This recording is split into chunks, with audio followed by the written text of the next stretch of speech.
2 home wins plus a superb draw at Wolves has been a magnificent response by Brighton since they reached rock bottom at Palace. But Chris Lucchetti had them in trouble just past the quarter hour at Deepdale. And it got worse 9 before the break. Once again, Brighton failed to deal with a corner on the right, and Richard Cresswell notched his 9th goal of the season. Brighton had it all to do. Still, Preston had drawn over half of their previous 17 league matches, and the second half was to see a terrific Brighton comeback. Bobby Zamora's persistence on the right, and Gary Hart nodded back for Simon Roger to half the deficit with a sweet strike to the corner.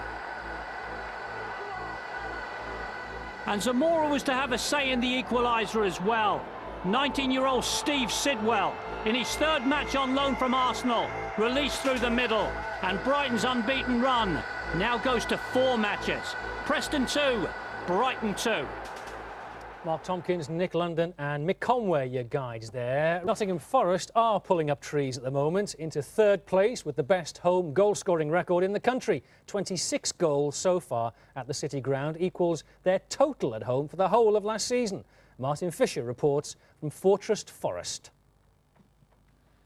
The sold-out notices up at the City Ground again. The Forest faithful flocking back to see Paul Hart's exciting young side in action. They came to see goals, 15 in the last 5 at home. Bottom club Brighton cast in the role of sacrificial lambs despite their recent improvement under Steve Coppell. Forest out of the traps quickly and in front on just 8 minutes when, after saving from David Johnson, keeper Kuipers somehow allowed Marlon Harewood's drive to go through his legs. Jack Lester then produced his entry for the miss of the season competition. David Johnson's entry not quite so impressive. But then he's not the First Division's top scorer for nothing. Number 18 of the season duly arrived on the stroke of half-time. The afro hairstyle might have gone, not his deadliness in front of goal.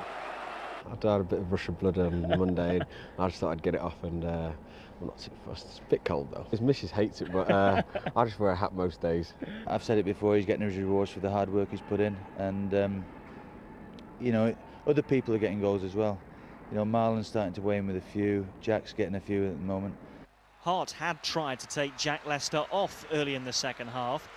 DJ turned the tables though and overruled him.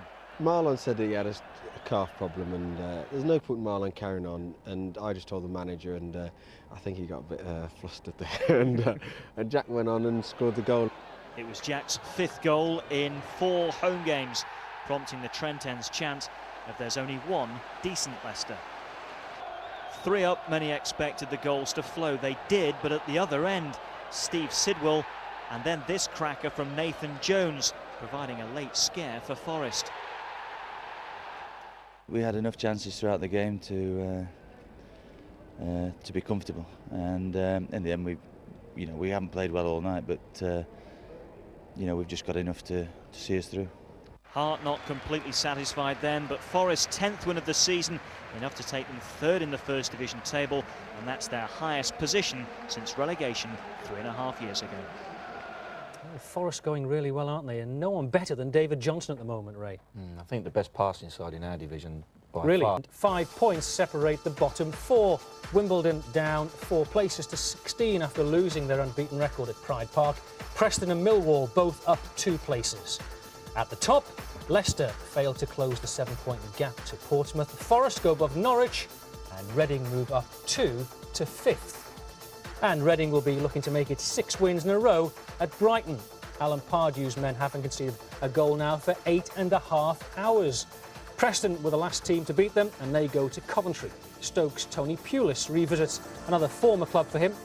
Portsmouth are home to the Saddlers, and Chris Turner looks for his first win at Wimbledon.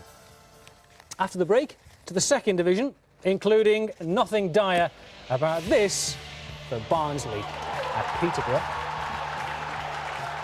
While Bristol City complete an escape act Houdini would have been proud of.